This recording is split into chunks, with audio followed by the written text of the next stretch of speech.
Eibarko udalak arrakasta handiz amaitu ditu auzobilerak udal arduradunen eta hiritarren arteko komunikazioa indartzeko plataforma eskaintzen duen ekimena.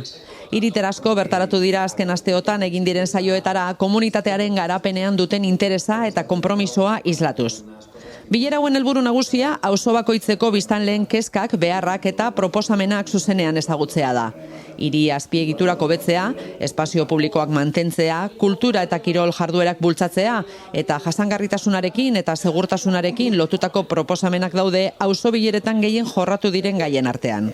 Bileretan udaleko ordezkariek gaur egun martxan dauden proiektuak aurkeztu dituzte, aurreikusitako inbertsioak eta epeak zehaztuz.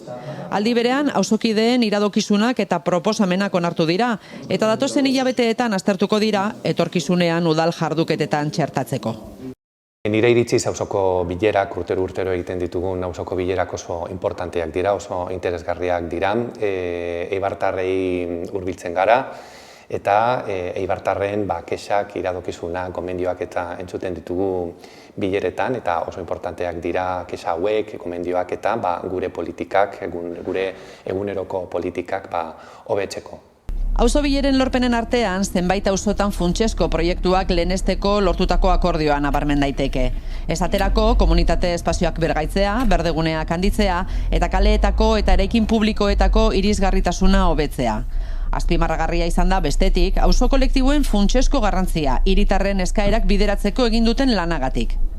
Txosten zehatza argitaratuko du udalak datozen egunetan, bileretatik ataretako ondorioekin eta parte hartze prozesu honen ondorioz hartuko diren neurriekin.